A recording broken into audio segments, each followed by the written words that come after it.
There you go. Okay, we're recording. All right. Ask away. There we go, there we go. All right, so phase 2, here we go.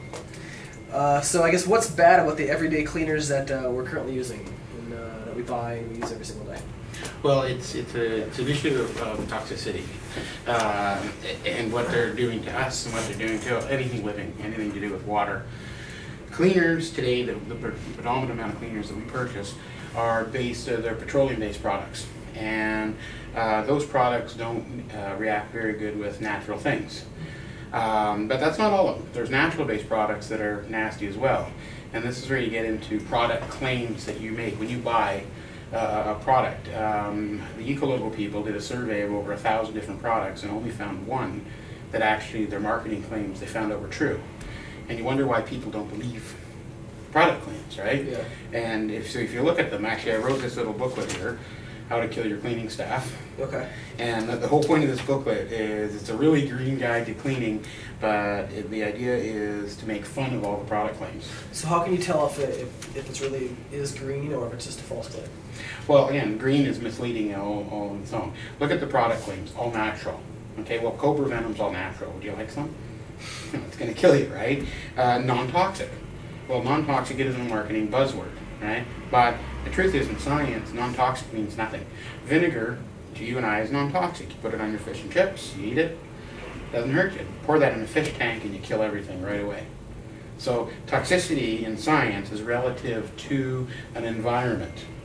So when you see a company make a claim of non-toxic, unless they have an eco logo, because there's a designation under eco logo to define what is non-toxic. It means it doesn't have all these different things that kill you in it. Unless you see an eco logo and they say non-toxic, they're lying. It's simple as that. They're not telling you the truth. And then you get other claims like, well, biodegradability. Does it break down in the environment? Well, plutonium breaks down in the environment. The question is, what does it kill in the meantime, and how many millions of years, right? Yeah. So, again, biodegradability is not a true measurement. That's placed on all sorts of very nasty products. That would be another claim that we could look at in the guide here. There's so much in here, it's amazing. How about endocrine disruptors? Endocrine disruptors, yeah. Sorry. Well, what is that? It's basically changing your hormones. So it's interrupting the reproductive cycle. It used to be that, for example, hermaphrodites, we never heard of that when we were growing up. But now you see it in the aquatic world. You'll see almost 5% of the different fish and frogs and so on are getting both male and female reproductive organs.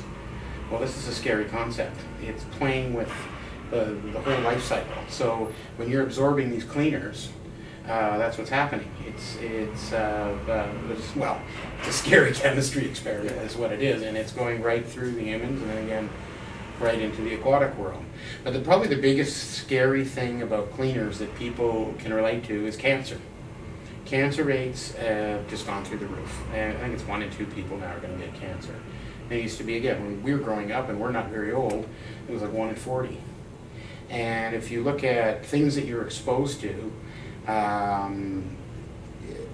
cleaners are probably the largest carcinogen that you're constantly exposed to. And you'll notice when you look at cancer rates among women have taken a much higher curve than among men. And they're the ones getting the largest exposure.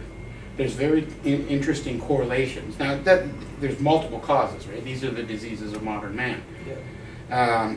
Or in this case, modern women. But when you study the cancer rates, for example, when they did the water studies in the St. Lawrence River, which is right up about here, what they did is they used the beluga whale in the St. Lawrence as the baseline, because it's a stationary population. It doesn't leave the state of St. Lawrence. When those beluga whales die, they have to be taken away from a hazmat team, full masks, breathing apparatus, everything. They're that toxic.